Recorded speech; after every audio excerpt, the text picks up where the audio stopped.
Welcome to Baba academy online education digital class.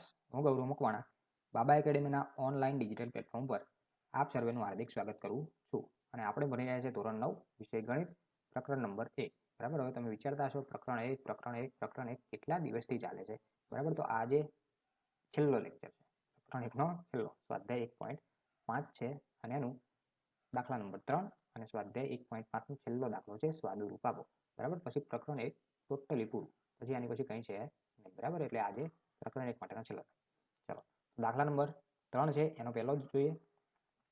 રકમ આપી છે જે આગળ ભણી ગયા એનું ગુણાકાર સ્વરૂપે તમને ખાલી દર્શાવ્યું છે. જો અહીંયા શું આપ્યું છે 2/3 ગુણ્યા 2/1/5. તો અહીંયા તમને નિયમ યાદ કરો જે બેઝિક લેક્ચર હતો એનો નિયમ શું કે આધાર સરખો છે. આધાર કેવો છે? સરખો. 2 2 છે. વચ્ચે ગુણાકારની નિશાની છે. તો ઘાતાંકનો શું થાય? સરવાળો થાય. ઘાતાંકનો શું થાય? સરવાળો થાય. એ તમને ખ્યાલ છે. તો આધાર સરખો હોય તો ઘાતાંકનો સરવાળો. તો આધાર છે 2 તો 2 એમના એમ અને ઘાતાંક છે 2/3 અને બીજું છે 1/5. તો બંનેનો સરવાળો કરીએ એ સાદુરૂપ આપવાનું. અહીંયા આની સાથે ગુણાકાર થશે, આની સાથે ગુણાકાર થશે, નીચે બંનેનો ગુણાકાર થશે. બરાબર. એ તમને ખ્યાલ હશે. શું થશે? 5 × 10 એટલે કે 10, 3 × 3 એટલે કે 3 અને છેદના 3 × 5 = 15. તો આ થયો સાદુરૂપ. હવે ઉપરનો સરવાળો 13/15. તો 2/13/15. આ થયો તમારો આન્સર. આ થયો પહેલો દાખલો. દાખલા નંબર 3નો પહેલો. જોઈએ બીજો. બીજાની રકમ છે 1/3/3 અને એની આખાની પાઈ 7 છે. બરાબર. તો જો અંશ અને છેદ હોય. બરાબર. અને એની ઘાત આપી હોય તો બંનેને પર્સનલી ઘાત મળે. બરાબર. બંનેને શું મળે? પર્સનલી ઘાત. તો આ 1ની પણ ઘાત થાય અને આ 3/3 અને એની પણ ઘાત થાય. બરાબર. તો ચાલો 1/7 તો જો હવે અહીંયા ડાયરેક્ટ શું કર્યું છે? આ જે છેદ છે એને અંશમાં લઈ ગયા. તો શું કીધું?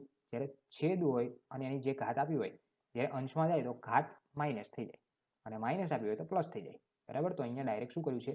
1ની ઘાત કરી નથી. 1/7 7 જ થાય. એટલે સોરી 1 જ થાય. તો 1 ના લખો તો પણ ચાલે. એટલે જે છેદ છે એને લઈ ગયા અંશમાં. તો અંશમાં લઈ જઈએ તો 3/-3 થાય. આ ખબર પડી? જો 1/, ખાલી 3/-3 આપી હોય અને એને મારે પ્લસ બનાવી હોય તો 1/, લખવાની અને માઇનસ આપી હોય અને પ્લસ બનાવી હોય તો 1/, લખવાની અને પ્લસ આપી હોય માઇનસ બનાવી હોય તો 1/, લખવાની. બરાબર. છેદમાંથી અંશમાં લાવો એટલે માઇનસ થાય. ઘાત માઇનસ થાય. સંખ્યા નહીં. આ ખાસ ધ્યાન રાખવું. ચલો હવે આ બંનેનો હું ગુણાકાર કરું. ઘાતની પણ ઘાત હોય તો ગુણાકાર થાય. 7 × 3 = 21. તો શું આન્સર આવશે? 3/-21. તો આ થયો તમારો આન્સર. ત્રીજો દાખલો જોઈએ. જોઈએ હવે ત્રીજો દાખલો. ત્રીજાની રકમ આપી 11/1/2 અને આખાના છેદમાં 11/1/4. અહીંયા ભાગાકાર છે અને આધાર સરખો છે. તો શું થશે? ઘાતાંકની બાદબાકી આપણા નિયમ મુજબ. આધાર સરખો તો ઘાતાંકની બાદબાકી. હવે અહીંયા શું કરશો? જો છેદમાં અહીંયા 2 છે, આ બાજુ 4 છે. જો ચોકડીમાં ગુણાકાર કરી શકો અથવા તો લસા 4 પણ લઈ શકો. તો લસા 4 લઈએ તો આને 2 વડે ગુણાકાર કરવો પડે. હવે તમે 9માના વિદ્યાર્થી છો તો એટલે તમને ખ્યાલ હશે. બરાબર. તો કેટલા થશે? 2 - 1. કઈ રીતે થયો? 4 લસા લીધો તો આને 2 વડે ગુણવા પડશે અને આના છેદમાં 4 તો છે તો ગુણવાની જરૂર છે નહીં. 2 - 1 તો શું આન્સર આવશે?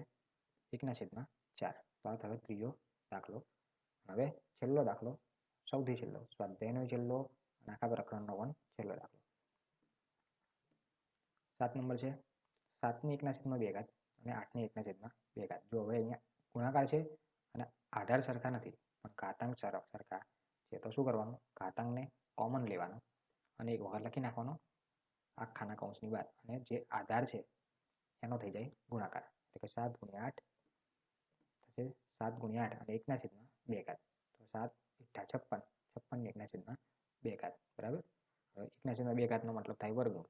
56 નું વર્ગમૂળ ના નીકળે તો આમ નામ રાખો તો પણ ચાલે અને અવયવ પાડી અને તમે ગણતરી કરો તો પણ ચાલે.